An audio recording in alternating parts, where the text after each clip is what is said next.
देते जाएंगे। ठीक है, हम लोग क्या पढ़ेंगे आज का टॉपिक? आज का टॉपिक रहेगा वर्ण विचार। ठीक है बेटा, पूरी तरीके से हम लोग इंक्लूड करके सबको तीनों चैप्टर एक साथ पढ़ लेंगे। वर्ण विचार है, वर्ण विचार में क्या है?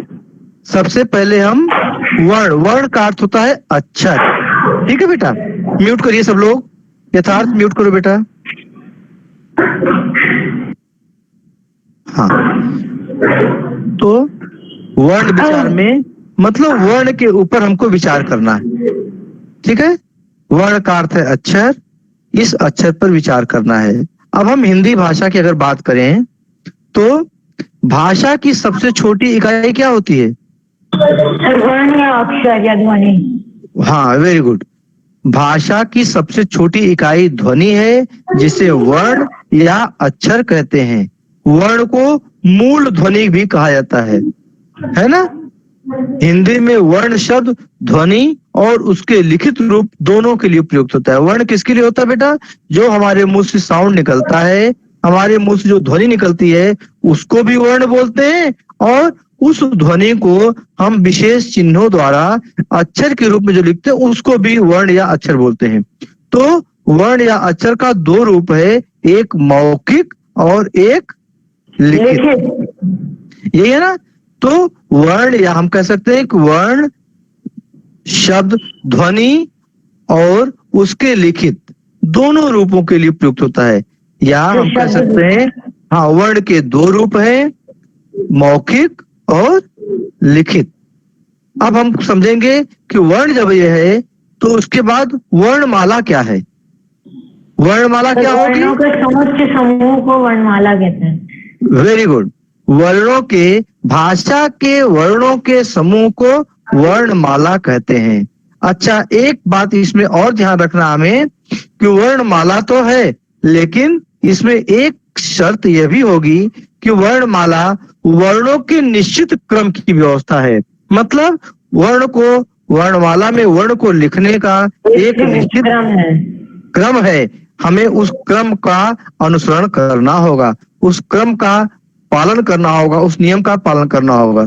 तो समझ में आ गया वर्ण क्या हुआ? वर्ण जब हम मुंह से बोलते हैं तो मुंह से निकलने वाली जो ध्वनि है उसे ही वर्ण कहते हैं, वर्ण या अक्षर कहते हैं। इसका दो रूप है, मौखिक और लिखित। वर्ण माला क्या होता है? भाषा के समूह और निश्चित क्रम को वर्णमाला कहते हैं। वेरी गुड, बहुत अच्छा।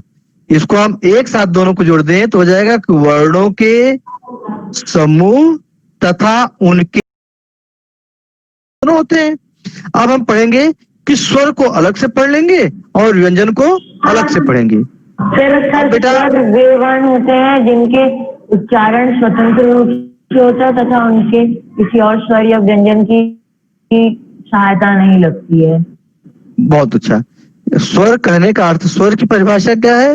जिन वर्णों के उच्चारण में किसी सहायता की आवश्यकता नहीं पड़ती, अथवा कह सकते हैं कि ऐसे वर्ण जो स्वतंत्र रूप से प्रयुक्त होते हैं वे स्वर कहलाते हैं। जिनके उच्चारण में, जिनके बोलने में किसी अन्य स्वर या व्यंजन की आवश्यकता नहीं होती, जो पूर्ण रूप से स्वतंत्र होते हैं, उन्हें हम स्वर कहते हैं।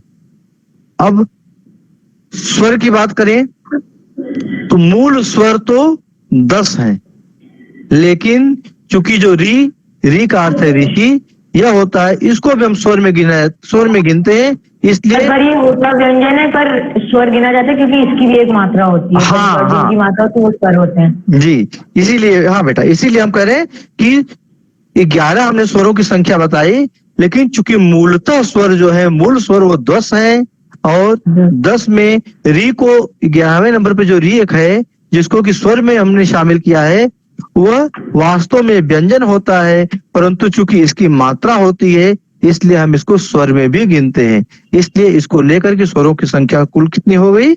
11। अब हमको क्या समझना है इसमें? एक चीज और, इसी तरह हमें एक अनुस्वार होता है और एक विसर्ग होता है। वास्तव में ये दोनों भी व्यंजन हैं। अनुस्वार जो कि शिरोरेखा के साथ, शिरोरेखा के ऊपर जो बिंदु लगाया जाता है किसी भी अक्षर को लिखने पे, हाँ शिरोरेखा होती है उसके ऊपर बिंदु लगाते हैं उसको अनुस्वार बोलते हैं। और किसी भी अक्षर के बाद जो उसके सामने आगे की ओर दो बिंदु लगाते हैं उसको विसर्ग बोलते हैं। तो अनुस्वार और विसर्ग वास्तव में ये तो व्यंजन है, परंतु मात्रा होने के कारण ये स्वर में गिने जाते हैं। वेरी गुड, परंतु मात्रा होने के नाते हम इन्हें स्वर में गिनते हैं। ठीक है, तो इस तरीके से सब मिलाकर हमारे पास स्वरों की संख्या कितनी हो गई? 13 हो गई, 13 हो गई। ठीक है, अब हमको पढ़ना होगा, अब हम लोग पढ़ेंगे कि स्वर के भेद कौन कौन से होते हैं। अगर स्वर के भेद की बात करी जाए तो बताइए, कौन बताएगा बेटा स्वर के कितने भेद होते हैं? नाम बताइए अपना। यथार्थ। स्वर के कितने भेद होते हैं यथार्थ बताइए आप। तो स्वर के 3 भेद होते हैं जिनके नाम है ह्रस्व स्वर, दीर्घ स्वर, प्लुत स्वर। बहुत अच्छा, अब हम दूसरे से पूछेंगे। ह्रस्व स्वर, दीर्घ स्वर और प्लुत स्वर इन्होंने बताया यथार्थ यादव ने। अब इसमें से कोई ये बताएगा कि ह्रस्व स्वर किसे कहते हैं? कौन बताएगा बेटा ह्रस्व स्वर किसे कहते हैं? केवल 4 लोग आए हैं। जैसा जिन स्वरों के उच्चारण में कम से कम समय लगता है,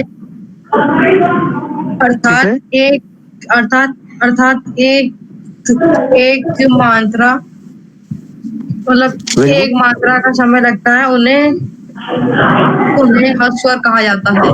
हाँ, तो बेटा इसको बहुत सिंपल बता दो आप, है ना, सिंपल इस तरीके से कि ऐसे वर्ण या अक्षर या ऐसे स्वर कह दो, सीधे स्वर की बात हो रही है, ऐसे स्वर जिनके उच्चारण में एक मात्रा का समय लगता है ह्रस्व स्वर कहलाते हैं। है ना, बहुत आसानी से हम समझेंगे इसकी परिभाषा कि जिन स्वरों के उच्चारण में एक मात्रा का समय लगता है वे ह्रस्व स्वर होते हैं, या ऐसे स्वर जिनके उच्चारण में एक मात्रा का समय लगता है या एक मात्रा का समय लगता है उन्हें हम ह्रस्व स्वर कहते हैं। इनकी संख्या कितनी होती है? इनकी संख्या भी 4 होती है। बहुत अच्छा। और इन्हें हम क्या कहते हैं? मूल स्वर भी कहते हैं। इन्हें हम मूल स्वर कहते हैं। अब बताइए मूल स्वर कौन कौन से हैं? बताइए बेटा, कौन बताएगा मूल स्वर कौन कौन से होते हैं? ऋषि वाला राम। हाँ, मूल स्वर होते हैं सर छोटा, छोटी ई, छोटा ऊ, ऋषि। हाँ, इसको हम छोटा नहीं भेजा, ऐसे पढ़ते हैं, अ और आ पढ़ते हैं, इसलिए इसको हम कहेंगे अ, ई, उ, री, है ना, ऐसा करते हैं ना। वर्णों के छोटे रूप होते हैं। बहुत अच्छी बात है। हाँ, अ और आ होता है तो इसका पहला वाला जो अ होता है वो स्वर हो गया, ह्रस्व स्वर। और ई, दो होती है ना, छोटी ई बड़ी ई, तो जो छोटी ई होती है ई वो ह्रस्व स्वर हो गई। उ, ऐसे पढ़ते हैं ना, उ, तो जो पहले उ आता है ये छोटे उ को दिखाता है, छोटे उ की मात्रा, इसको हम ह्रस्व स्वर कहते हैं। और इसमें हमने री को भी शामिल किया हुआ है, मतलब अ, छोटी ई, छोटा उ और री, ऋषि, ये तीनों, ये चारों जो है ये ह्रस्व स्वर हैं। इनकी संख्या 4 है और इनको हम मूल स्वर भी कहते हैं। ह्रस्व स्वर भी कहते हैं, मूल स्वर भी कहते हैं। चलिए अब यथार्थ आप बताइए, दीर्घ स्वर की परिभाषा बताइए, दीर्घ स्वर किसे कहते हैं? दीर्घ स्वर में, दीर्घ स्वर वो स्वर होते हैं जिनके उच्चारण में एक से अधिक मात्रा का समय लगता है तथा ह्रस्व स्वर से दुगना समय लगता है। हाँ, बहुत अच्छा। इसको ऐसे बताइए, सही कर रहे हैं आप, और सिंपल करिए कि ऐसे स्वर जिनके उच्चारण में दो मात्रा का अथवा ह्रस्व स्वर की अपेक्षा 2 गुना समय लगता है, उन्हें हम दीर्घ स्वर कहते हैं। ये बता रहे हैं ना, जिन स्वरों के उच्चारण में ह्रस्व स्वरों से 2 गुना समय अर्थात 2 मात्रा का समय लगता है, उन्हें दीर्घ स्वर कहते हैं। यही हुआ ना बेटा? Yes sir. चलिए बताइए, दीर्घ स्वर कौन कौन से होते हैं? सर अधिकतम ये बड़े रूप होते हैं, जैसे उ, औ, सर ओ, औ, ए, आए और सर आ। हाँ देखो, इस जो 3 हम लोगों ने ह्रस्व स्वर पढ़ा है, अ पढ़ा था उसका दीर्घ होगा आ, छोटी ई पढ़ा था उसका होगा बड़ी ई, इसमें 2 हो गए। वहां पे छोटा ऊ था, यहाँ पे हो जाएगा बड़ा ऊ, 3 हो गए। अब 3 तो ये हो गए, उसके बाद ए और ओ, इनके दोनों ए ओ औ, तो 4 ये और 3 पहले ह्रस्व स्वर, वहां से री को छोड़ करके 3 ह्रस्व स्वर के और 3 ह्रस्व स्वर का जो दीर्घ रूप है।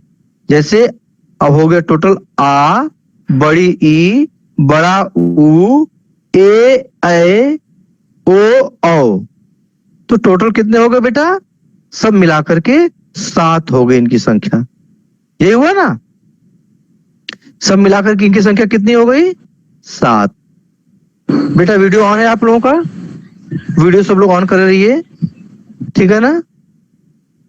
तो ये हमारे पास कुल मिलाकर 7 दीर्घ स्वर हो गए। अब देखिए, हम लोगों ने क्या पढ़ा था? 11 स्वर होते हैं, ठीक है ना? तो जिसमें हमने ह्रस्व स्वर में इनकी संख्या 4 पढ़ ली, दीर्घ स्वर में इनकी संख्या हमने 7 पढ़ ली, तो सब मिलाकर के 11 हो गए। अब एक तीसरा स्वर भी होता है जिसको हम पढ़ रहे हैं बहुत ध्यान से। तीसरा स्वर बहुत इंपॉर्टेंट है, कौन बताएगा? बताइए बेटा। एक होता है ह्रस्व स्वर, एक होता है दीर्घ स्वर। सर जिनके में सतलुज स्वर जो 3 गुना ज्यादा समय लगता है जिन। वेरी गुड, बहुत अच्छी बात। इन्होंने बताया कि तीसरा है इंपॉर्टेंट प्लुत स्वर, ऐसे स्वर जिनके उच्चारण में 3 मात्रा का समय लगता है, अथवा हम यह कह सकते हैं कि ऐसे स्वर जिनके उच्चारण में ह्रस्व स्वर की अपेक्षा 3 गुना समय लगता है, ऐसे स्वर को प्लुत स्वर बोलते हैं। यही है ना बेटा? ऐसे स्वर को हम प्लुत स्वर बोलते हैं। बेटा वीडियो ऑन नहीं है? स्पर्श, हाँ ठीक है, स्पर्श की वीडियो ऑन है। मृत्युंजय, ऋषि, रौनित, सबकी वीडियो ऑन होनी चाहिए, ठीक है बेटा? तभी हम देख पाएंगे आप क्या कर रहे हैं और जवाब आप क्यों नहीं दे रहे हैं। चलिए, स्पर्श आप बताएंगे, प्लुत स्वर का चिन्ह कैसा होता है? बताओ बेटा, प्लुत स्वर का चिन्ह कैसा होता है? प्लुत स्वर को हम कैसे लिखेंगे? प्लुत स्वर का चिन्ह 3 होता है। प्लुत स्वर का चिन्ह गिनती के 3 के अनुसार होता है, 3 के जैसा होता है। या कभी कभी हम देखते हैं इसका प्रयोग अंग्रेजी के एस के अनुसार, एस के जैसा भी इसका प्रयोग किया जाता है ना? जैसे आप देखिए, हम कहते हैं अगर ओम, है ना, तो हम आपको अभी एक पिक्चर छोटी सी दिखा रहे हैं, है ना, जिसमें ओम, जब हम ओम का उच्चारण करेंगे तो फिर जो है, देखिए यहाँ पे दिख रहा है ना कि हमने यहाँ पर ओम लिखा हुआ है। दिख रहा है बेटा स्क्रीन पे सबको? क्यों बेटा, स्क्रीन पे देखो, दिख रहा है ओम? हाँ, लिखा है ओम। ओम में देखो ओ लिखा है, म पहलंत है, उसके बीच में एक 3 बनाया हुआ है, ये ओम है ना। परंतु इसका प्रयोग हिंदी में बहुत कम होता है, आजकल हिंदी में इसका प्रयोग बहुत कम किया जाता है। अब हम आपको बताएंगे कि प्लुत स्वर का प्रयोग कहां पर करते हैं, ठीक है? देखो, आप इसको उच्चारण करिए, ओम। तो ओ और म, इसके बीच में आप बहुत अधिक गैप देते हैं, बहुत अधिक समय लेते हैं, है ना। ओ के बाद जैसे जैसे हम कहते हैं किसी को बुलाने में जिस प्रकार से राम बुलाते हैं, बहुत तेज किसी को चिल्ला के बुलाते हैं राम, तो क्या रा और म के बीच में हमने बहुत अधिक समय दे दिया, है ना बेटा। यही होता है प्लुत स्वर, जब दो वर्णों के बीच में हम अधिक उसको उच्चारण में अधिक समय दे देते हैं तो उसको हम प्लुत स्वर कहते हैं। वहां पर 3 के जैसा गिनती के 3 के आकार का चिन्ह बनाया जाता है, उससे मालूम चलता है कि किसी को बुलाया जा रहा है या जिस वर्ण को लिखा गया है उसको बुलाते समय तेज आवाज लगाई जा रही है, गैप किया जा रहा है दोनों स्वरों के बीच में जहां पे प्लुत स्वर लगा है। आ रही बात समझ में ना? Yes sir. जैसे हमने बुला दिया यथार्थ, है ना, तो यह और पहला वाला था जो था, इन दोनों के बीच में हमने जरूरत से ज्यादा समय दिया, जबकि हम यथार्थ बोल सकते थे, लेकिन यथार्थ बोलने का मतलब है कि सीधे में यथार्थ बोले, और यथार्थ इससे ज्यादा संभावना ये निकलती है कि शायद यथार्थ हमसे दूर है और हम उनको चिल्ला करके तेज आवाज से उनको बुला रहे हैं। ठीक है बेटा, तो इस तरीके से हो गया Yes, प्लुत स्वर। वर्तमान समय में हिंदी में इसका प्रयोग नगण्य के बराबर है, अर्थात बहुत कम मात्रा में होता है, नहीं होता है। अब हम लोग पढ़ लेंगे एक और स्वर हो गया अनुनासिक, है ना। अनुनासिक कौन बता सकता है बेटा? अनुनासिक स्वर कौन? अनुनासिक स्वर क्या होता है बताइए ऋषि। जिन स्वरों के उच्चारण में हवा नाक और मुंह दोनों से निकलती है अनुनासिक स्वर कहलाते हैं। Very good. ऋषि अपना वीडियो ऑन करिए, ऋषि अपना वीडियो ऑन करिए। हाँ अब बताओ बेटा, फिर से बताओ। हाँ आवाज नहीं आ रही, म्यूट कर दिया आपने लग रहा है। नहीं सही तो है, आवाज नहीं आ रही है। जिन स्वरों के हाँ, हाँ। उच्चारण में हवा नाक और मुंह दोनों से निकलती है वह अनुनासिक स्वर कहलाते हैं। बहुत अच्छा। ऋषि कह रहे हैं कि जिन स्वरों के उच्चारण में वायु नाक और मुख दोनों से निकलती है उन्हें हम अनुनासिक स्वर कहते हैं या नासिक के स्वर कहते हैं, है ना। अब इसमें से कौन बताएगा? हर्ष, देश, देश आवाज आ रही बेटा? हर्ष, हाँ देश आप बताओ बेटा कि अनुस्वार का चिन्ह कैसा होता है? Yes sir. हाँ बेटा, हाँ, देश अपना वीडियो ऑन करके बताओ। देश बाहर हो गए, लेफ्ट हो गए देश। और कौन बताएगा? अपूर्व। अच्छा हर्ष आप बताइए बेटा, हर्ष आप बताइए। सर बताइए। अनुनासिक स्वर होता है, इसका चिन्ह कैसा होता है? सर मैं बताऊं? नहीं हर्ष को बताइए। हर्ष चलो, अनुनासिक स्वर, हाँ बताइए। जैसे चंद्रबिंदु के जैसा। हाँ प्रश्न बता दिए सर, आपने हर्ष बोला था। हाँ, अनुनासिक स्वर जो होता है इसका चिन्ह होता है चंद्र बिंदु। चंद्रमा बनता है, उसके ऊपर बिंदु लगाते हैं तो इसको बोलते हैं चंद्र बिंदु। तो एक हम लोगों ने पढ़ा था, जब शिरो रेखा के ऊपर केवल बिंदु लगाते हैं तो उसको अनुनासिक उसको अनुस्वार बोलते हैं, और शिरो रेखा के ऊपर जब चंद्रमा के साथ बिंदु लगाते हैं तो हम इसको क्या बोलते हैं? चंद्र बिंदु। ठीक है ना बेटा। और ये होता है अनुनासिक स्वर, या इसको नासिक स्वर भी कहते हैं। इस प्रकार से हमने पढ़ लिया कि हिंदी में मूल रूप से 10 स्वर हैं, री को हमने उसमें शामिल कर लिया तो 11 स्वर हो गए, और 11 स्वर के बाद हम लोगों ने पढ़ लिया अनुस्वार होता है और अनुनासिक होता है जिसका प्रयोग होता है। इसलिए 11 के साथ ये 2 और मात्राएं जोड़ देंगे तो 13 हो गए, 13 हो गया। चूंकि एक और होता है, नोट के रूप में उसको याद रखेंगे कि प्लुत स्वर क्या है, तो हम प्लुत स्वर को बता देंगे, लेकिन चूंकि उसका वर्तमान समय में हिंदी भाषा में अत्यंत सूक्ष्म या नगण्य रूप में उसका प्रयोग होता है, इसलिए हमें उसको याद करने की कोई आवश्यकता नहीं है। परंतु इसकी इम्पोर्टेंट भी यही है कि चूंकि उसका प्रयोग नहीं होता है, लोग उसके बारे में जानकारी नहीं रखते हैं, इसलिए आपको उसको भी ध्यान रखना है।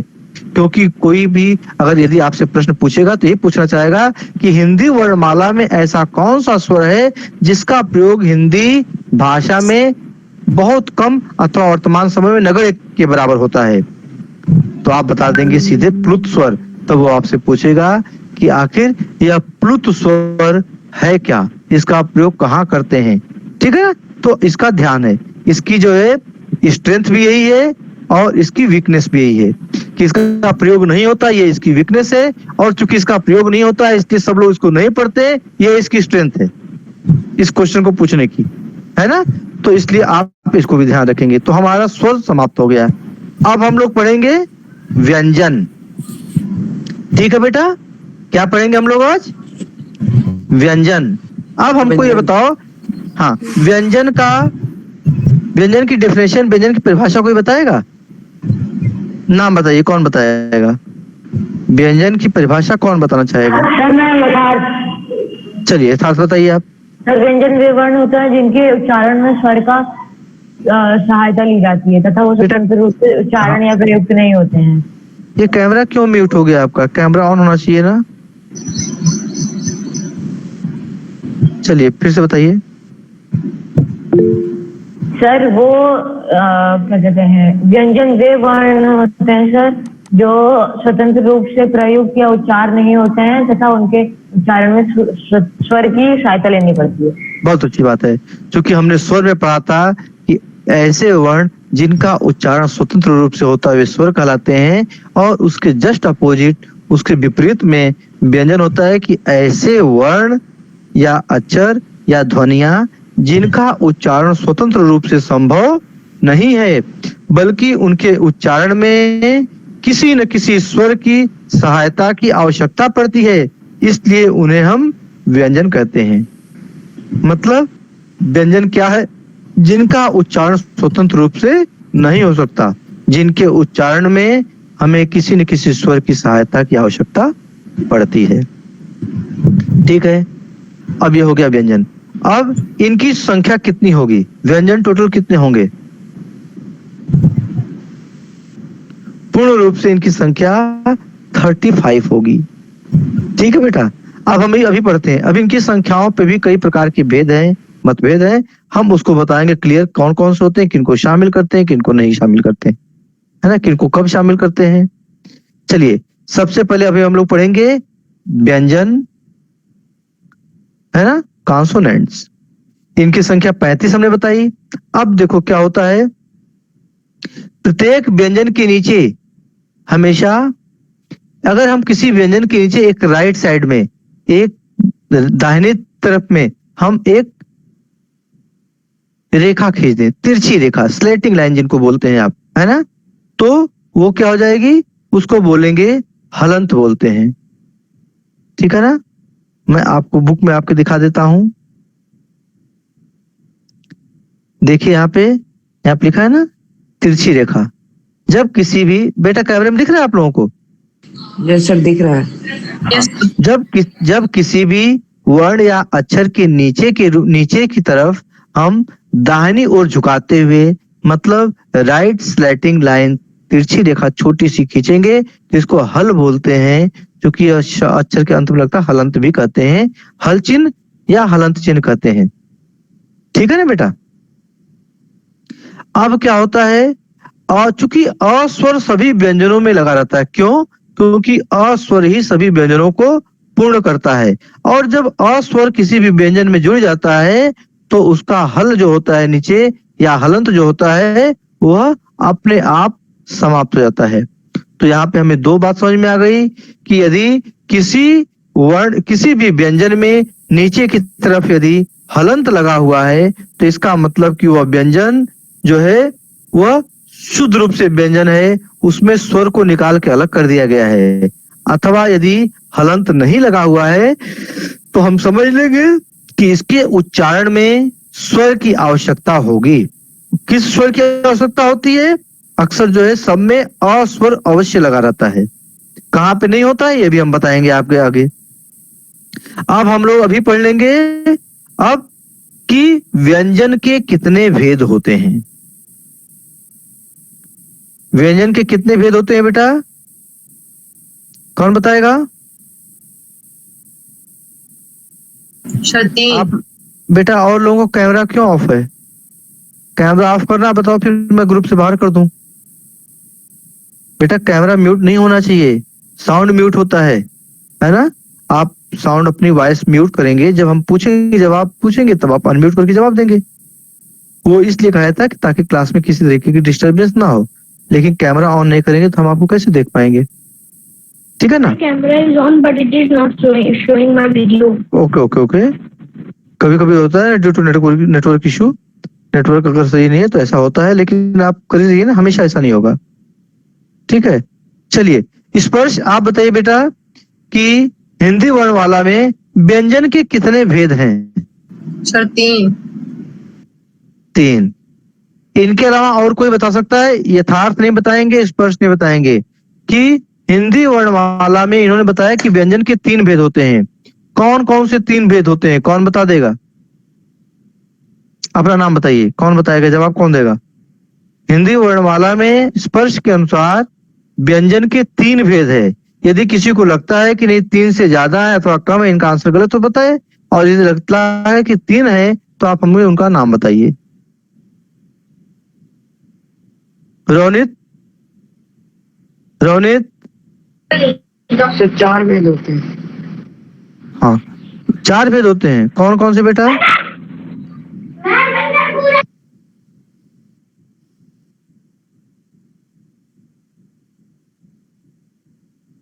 सर संयुक्त व्यंजन, आगाज स्वर, आगाज व्यंजन और हलंग। चलिए आप भी अलग अलग तरीके से बता रहे हैं, इसको हम अलग अलग तरीके से देखेंगे तो अलग अलग होगा। इन्होंने बताया प्रयत्न के आधार पर। अगर हम प्रयत्न देखा जाए तो हम जिस तरीके से उच्चारण करते हैं उसके आधार पर हमारे पास व्यंजनों की संख्या, व्यंजनों का प्रकार 3 होता है, जिसको हम बोलते हैं, पहले को क्या बोलते हैं? स्पर्श। स्पर्श बताइए बेटा। स्पर्श व्यंजन। वेरी गुड, इन्हीं के नाम से है, इसीलिए इनसे पूछा गया कि जो है प्रयत्न के आधार पर जब हम व्यंजन की बात करेंगे तो व्यंजन के प्रकार 3 होंगे। पहला प्रकार है स्पर्श व्यंजन, तो उसका जवाब स्पर्श से पूछा गया। स्पर्श ये बता दीजिए कि स्पर्श व्यंजनों की संख्या कितनी होती है?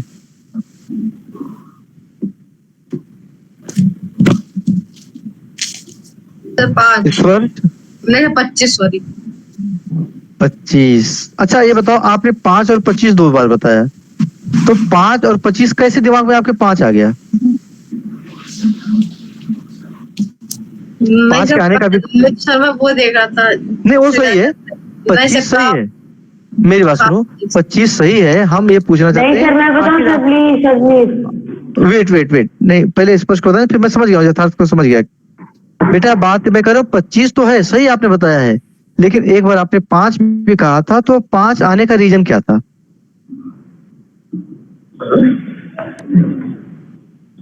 ऐसा नहीं कि 5 अचानक आ गया आप पे।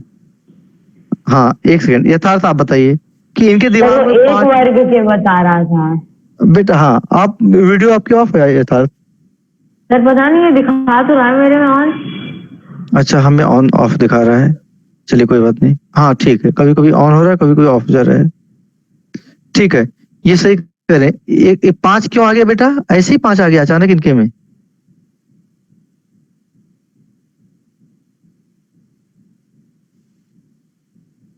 यथार्थ अभी तुम्हारी आवाज नहीं आ रही बेटा, है ना? साउंड नहीं आ रहा है। सर मैं बोल रहा हूँ कि 5 वर्ग होते हैं, और Yes, सर sir. हर वर्ग में 5 वर्ण होते हैं।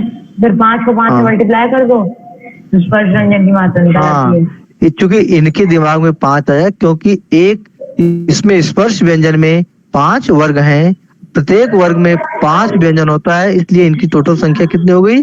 25। तो हम इस वर्ष यही पूछ रहे थे कि अचानक नहीं आया, उसके भी आने का रीजन है, और वो सही है। ये आपके दिमाग में आना चाहिए कि आखिर एक हमारे दिमाग में एक मैप होना चाहिए ना, एक माइंड मैप हमारे माइंड में होना चाहिए कि आखिर एक वर्ग। अच्छा, अब हमको बताएंगे आप वे 5 वर्ग कौन कौन से हैं, जिसके प्रत्येक वर्ग जिससे हम समझेंगे प्रत्येक वर्ग में 5-5 अक्षर होते हैं या वर्ण होते हैं, वे 5 वर्ग कौन कौन से हैं? कौन बताएगा? नाम बताइए मुझे, कौन बताएगा? जवाब कौन देगा? सर स्पर्श। चलिए, हाँ, स्पर्श व्यंजन की बात हो रही है इसलिए स्पर्श से ही जवाब लिया जाए। चलिए स्पर्श आप बताइए बेटा, कैमरा ऑन नहीं है। हाँ ठीक है, बताइए बेटा। जैसा कावर, चावक, टावर, टावर और पावर। हाँ, चलिए इसको जो है स्पर्श व्यंजन में 5 वर्ग होते हैं। इसको हम ऐसे समझते हैं, जब हिंदी वर्णमाला को हम लिखते हैं, व्यंजन लिखते हैं, तो क से ज्ञ तक जब व्यंजन लिखा जाता है तो हम देखते हैं कि प्रत्येक पंक्ति में हम जो है 5 अक्षर लिखते हैं। जैसे पहले की बात है क, ख, ग, घ और अंगा, ये होता है ना, क, ख, ग, घ और अंगा। अब इसमें क्या 5 अक्षर हो गए। ऐसे अगर हम दूसरे की बात करें, दूसरी लाइन में लिखते हैं हम लोग दूसरी पंक्ति में कि च, छ, ज, झ और इया, यही ना बेटा। इसी तरीके से पूरा लिखते चले जाते हैं, ट, ठ, ड, ढ और अड़ा, ये होता है 5। तो कहने का मतलब है कि जब आप हिंदी वर्णमाला में लिखे हुए देखेंगे तो हर एक पंक्ति में 5 अक्षर होते हैं। हमने क्या किया, स्टार्टिंग के शुरुआत से करेंगे, चूंकि हर एक पंक्ति में 5 है, हम 5 को जो हर एक पंक्ति का जो पहला अक्षर है, पहली पंक्ति का पहला अक्षर क्या है बेटा? क है। उसी के नाम पर उस वर्ग का नाम रख दिया गया कि पहला वर्ग कौन सा होगा? क वर्ग। दूसरी पंक्ति में पहला अक्षर क्या है बताइए? च। तो उस ग्रुप का नाम क्या हो जाएगा उस वर्ग का? च वर्ग। तीसरी पंक्ति में पहला अक्षर क्या है? जैसे टा, ट है, तो उस वर्ग का नाम क्या हो जाएगा? टावर। ट वर्ग। बहुत अच्छा। उसके बाद अगला, अगली पंक्ति में पहला अक्षर क्या है बेटा? त होता है, इसलिए उस वर्ग का नाम क्या हो जाएगा? त वर्ग। उसके आगे वाली पंक्ति में पा होता है। हाँ, तो प होने से उस वर्ग का नाम क्या हो जाएगा? पा वर्ग। बहुत अच्छा। तो इस तरीके से, हाँ, इस तरीके से आप लोगों ने समझा बेटा कि जो है हिंदी वर्णमाला में प्रत्येक पंक्ति का जो पहला अक्षर होता है उसी अक्षर के नाम से उस वर्ग का नामकरण होता है। और चूंकि प्रत्येक वर्ग में 5 अक्षर होते हैं और इसलिए हम प्रथम शुरुआत से लेकर के क्रम से 5वें वर्ग तक जो वर्ण या अक्षर होते हैं उन सबको स्पर्श व्यंजन कहते हैं। तो चूंकि एक पंक्ति में 5 है इसलिए 5 पंक्ति में कितने हो गए? 25। तो इस तरीके से आपको याद भी हो गया क वर्ग, च वर्ग, ट वर्ग, त वर्ग और आखिरी प वर्ग। इस तरीके से प्रत्येक वर्ग में 5 होने से पांचों वर्ग को मिलाकर 25 हो गए। ये हमारे स्पर्श व्यंजन हो गए। अच्छा, चलिए अब हमें क्या ध्यान रखना है? दूसरा व्यंजन जो होता है प्रयत्न के आधार पर होता है, ठीक है ना बेटा? अंतस्थ व्यंजन होता है। और अंतस्थ व्यंजन को, अब हम अंतस्थ व्यंजन को पढ़ लेते हैं। अंतस्थ व्यंजन क्या होता है देखिए, है ना? इसमें ये बताया गया है, आप अपनी बुक में अगर देखेंगे तो यहाँ देखो लिखा है ना कि स्पर्श व्यंजन, अंतस्थ व्यंजन, ऊष्म व्यंजन लिखा है ना बेटा, इसमें दिख रहा है ना कैमरे में? हमने स्पर्श व्यंजन पढ़ लिया। इनकी संख्या 5, इनकी संख्या 25 होती है। 5 वर्ग होते हैं, प्रत्येक वर्ग में 5 अक्षर होते हैं, इसलिए इनकी संख्या 25 हो गई। अब हमें पढ़ना है दूसरा अंतस्थ व्यंजन। अंतस्थ व्यंजन, ये अंतस्थ व्यंजन को अंतस्थ व्यंजन क्यों बोलते हैं? कौन बताएगा? कोई बताएगा बेटा? कौन से व्यंजन अंतस्थ होते हैं? देखिए, जिन वर्णों का उच्चारण करते समय जीभ मुंह के किसी भाग को पूरी तरह स्पर्श नहीं करती है। ठीक है, जिन व्यंजनों का उच्चारण करते समय जीभ मुंह के किसी भी भाग को पूरी तरह से स्पर्श नहीं करती है, उसको हम क्या बोलते हैं? अंतस्थ व्यंजन। जबकि उसमें क्या था स्पर्श व्यंजन में कि हमारी श्वास वायु मुख के विभिन्न स्थानों को स्पर्श करती थी, उसी के लिए उसका नाम स्पर्श व्यंजन हो गया था। क्योंकि हमारे मुख की जो श्वास हमारी है, मुख से निकलने वाली जो वायु है, वह मुंह को विभिन्न बिंदुओं पर, मुंह को अंदर से कई जगहों पर स्पर्श करती थी, छूती थी, रुकती नहीं थी, छूती थी, इसलिए हम उसको स्पर्श व्यंजन कहते थे। यहाँ पर जो है हमारी जुबान, हमारी जीभ मुंह के किसी भी भाग को पूरी तरह से स्पर्श नहीं करेगी, उसे हम अंतस्थ व्यंजन बोलेंगे। और हिंदी वर्णमाला में क्रम से 25 वर्णों को छोड़ करके 26, 27, 28 और 29, मतलब स्पर्श व्यंजन के बाद क्रम से चार व्यंजन जो होंगे वो अंतस्थ व्यंजन होंगे, है ना।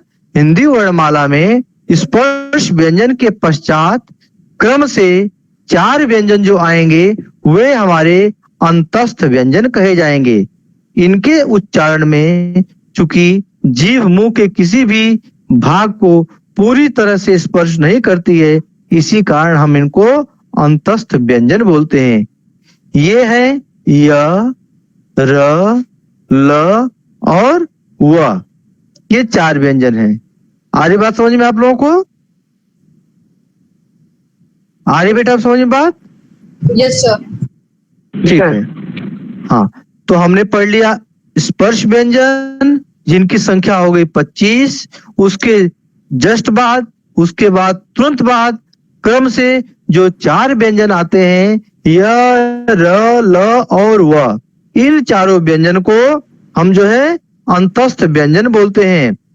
और इस प्रकार से हमने 2 व्यंजन पढ़ लिए। अब हमको पढ़ना है ऊष्म व्यंजन। तीसरा होता है ऊष्म व्यंजन। कोई बताएगा ऊष्म व्यंजन किसे कहते हैं? सर मैं बताऊं? कौन, नाम बताइए अपना। बेटा रोनित। Yes sir. कौन? हाँ ठीक है रोनित, वीडियो ऑन करिए अपना, वीडियो ऑन करिए और बताइए। उच्चारण करते सजिल हाँ? के उच्चारण करते मूल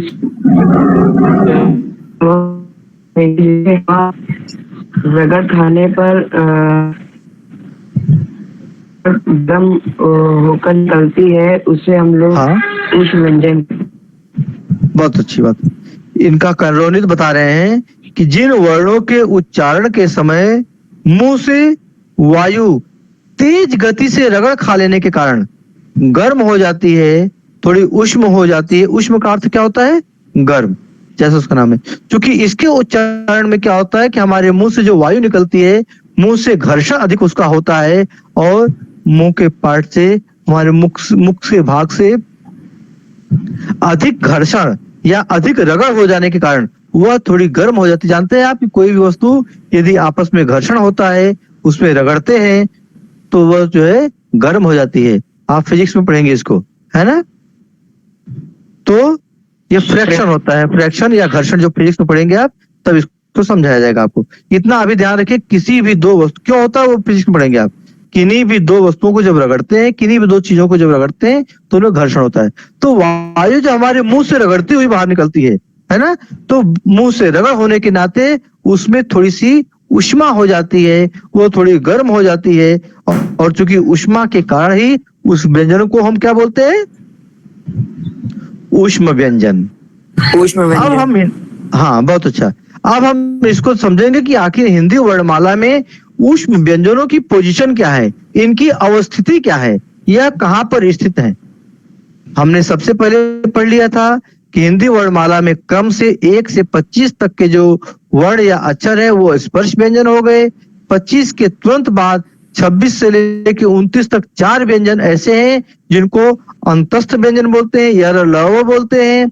और उसके तुरंत बाद क्रम से ही 30 से लेकर के 30, 31, 32 और 33, 30 से लेके 33 तक कुल मिला के 4 व्यंजन। ठीक है, ये होंगे श, बड़ा श, शलजम वाला, षटकोण और छोटा स जिसको हम जो है स बोलते हैं। श था पहला, दूसरा षटकोण है, श शलजम और षटकोण वाला श रहेगा और सरौता वाला स रहेगा। और इसके अलावा ह, मतलब हम कह सकते हैं कि तीनों स के तीनों रूप और ह, मतलब हिंदी वर्णमाला में क्रम से यदि देखा जाए तो 30वें स्थान से लेकर के 33वें 33 स्थान तक कुल 4 अक्षर जो होते हैं ये ऊष्म व्यंजन होते हैं। श, श षटकोण वाला, स और ह। तो हमने पढ़ लिया बेटा 25 हमारे स्पर्श व्यंजन थे और 4 हमारे अंतस्थ व्यंजन थे और 4 हमारे ऊष्म व्यंजन हो गए। तो इसलिए इनकी संख्या अभी तक कितनी हो गई है? 33। 25 प्लस 4 प्लस 4, तो कुल मिलाकर के हमने 33 व्यंजन के बारे में पढ़ा। अब हम एक चीज और पढ़ेंगे, ठीक है, कि संयुक्त व्यंजन क्या होता है। क्योंकि ह तक तो हमने पढ़ लिया, अब संयुक्त व्यंजन क्या होते हैं। तो आपको एक चीज और पढ़ा दिया जाए कि इनको हमने इस व्यंजन में क्यों नहीं जोड़ा, क्योंकि ये यह व्यंजन जो है स्वतंत्र नहीं है, यह व्यंजन 2 व्यंजन के जुड़ करके बनते हैं। इसीलिए यहाँ पे हम लोगों ने जब बात करी थी प्रयत्न के आधार पर, उच्चारण के आधार पर, तो हमने 3 व्यंजन ही बताया था, स्पर्श व्यंजन, ऊष्म व्यंजन, स्पर्श व्यंजन, अंतस्थ व्यंजन और ऊष्म व्यंजन। हमने वहां पर संयुक्त व्यंजन की चर्चा नहीं की थी, लेकिन अभी हम आपको बता दें संयुक्त व्यंजन क्या होता है। संयुक्त व्यंजन 2 विभिन्न व्यंजनों के योग से बने व्यंजन संयुक्त व्यंजन कहलाते हैं। क्योंकि इन व्यंजनों के उच्चारण में किसी स्वर की आवश्यकता नहीं होती है, न तो उन्हें, बल्कि क्या करते हैं कि 2 व्यंजनों को मिलाकर बोला जाता है। इसलिए चूंकि 2 व्यंजनों को मिलाया गया है, संयुक्त किया गया, इसलिए इनका नाम होता है संयुक्त व्यंजन। इनकी संख्या भी 4 होती है। ये हिंदी वर्णमाला में क्रम से आखिरी के 3 अक्षर होते हैं, छ क्षत्रिय, त त्रिशूल और ज्ञ से ज्ञानी। छ, त्र और ज्ञ, यह हिंदी वर्णमाला के 3 अक्षर हो गए। और एक अक्षर होता है श्र। श्र कौन सा? जैसे आप लिखते हैं श्रीमान, श्रीमती, तो श्र बनाते हैं ना, वो वाला। तो त्र, छ और ज्ञ 3 अक्षर हो गए। त्र जो है आपका त और र से मिलके बना है, दोनों व्यंजन है। छ जो है क और षटकोण वाले श से मिलके बना है, ये दोनों व्यंजन है। ज्ञ ज और ई से मिलकर के बना है, इसलिए इसको ज्ञ कहते हैं, यह भी संयुक्त व्यंजन है। श्र शलजम वाला श और र से मिलकर बना है, इसलिए इसको श्र बोलते हैं, यह भी संयुक्त व्यंजन है। इस प्रकार से कह सकते हैं कि संयुक्त व्यंजन हिंदी वर्णमाला के आखिरी के 3 अक्षर या वर्ण तथा एक श्री है ना, एक श्र जो है जो श्रीमान श्रीमती में लगता है, श्री राम में लगता है, ऐसे 4 व्यंजनों को हम संयुक्त व्यंजन बोलते हैं। इस प्रकार से यदि इनको भी शामिल कर लिया जाए तो हमारे पास 33 प्लस 4 37 हो गए। इस तरीके से हमारे पास इतनी व्यवस्थाएं हम लोगों ने पढ़ लिया। स्वर के भेद पढ़ लिया, व्यंजन के भेद पढ़ा, किसके व्यंजनों को कई आधार पर उसके भेद कहते हैं। हम लोगों ने अभी प्रयत्न के आधार पर व्यंजन को पढ़ा और इस प्रकार से प्रयत्न के आधार पर व्यंजन हमारे अभी तक हमने पढ़ लिया। टोटल इनकी संख्या 37 तक हमने समझ ली। और इसी प्रकार से स्वर में जो हमने कहा था मूल स्वर 4 थे, 4 के बाद मूल स्वर कैसे मूलतः बढ़ते 10 होते हैं, 10 के बाद री उसमें इन्वॉल्व होता है, 11 होते हैं, उसके बाद अनुस्वार और अनुनासिक दोनों जुड़ते हैं तो 13 होते हैं। इस प्रकार से हम उनको विभिन्न रूपों को पढ़ रहे हैं जो कि बहुत इंपॉर्टेंट है। तो जो बचा हुआ कि व्यंजन का और किस आधार पर क्या भेद होता है उसको हम लोग आगे पढ़ लेंगे, है ना। अब उसमें हम लोग पढ़ेंगे, ध्यान से 2 चीजें पढ़ेंगे। एक पढ़ेंगे उच्चारण के आधार पर हमारे व्यंजन कैसे होते हैं, ठीक है। स्वर और व्यंजन दोनों को, स्वर को पढ़ लेंगे, व्यंजन को पढ़ लेंगे। उसके अलावा व्यंजन को जो है श्वास या प्राण की मात्रा, श्वास वायु या प्राण वायु की मात्रा के आधार पर वर्ण कौन होंगे, जिसमें हम अल्प प्राण महाप्राण को पढ़ेंगे। और श्वास में कंपन या वाइब्रेशन के अनुसार हिंदी वर्णमाला में व्यंजन के कितने भेद होंगे, सघोष और अघोष 2, इसको हम लोग जो है अगली क्लास में पढ़ेंगे। तो ठीक है बेटा, आपके समझ में आ गया सबके। इसका पूरी तरीके से आप लोग रिवाइज कर लेना। Yes, sir. और इसका कंबाइन, इसको पढ़ा करके जो बचा हुआ है इनको पढ़ा कंबाइन रूप से हम एक वर्कशीट आपको देंगे और फिर आप वर्कशीट पढ़ेंगे, ठीक है। और एक्सरसाइज जो भी इसमें है करा दिया गया है, जिसका नहीं हुआ वो सब लोग कंप्लीट कर ले उसको, ठीक है बेटा। Class Yes, sir. ओके बेटा, that's all, thank you so much all of you, bye bye, take care. Thank you, sir.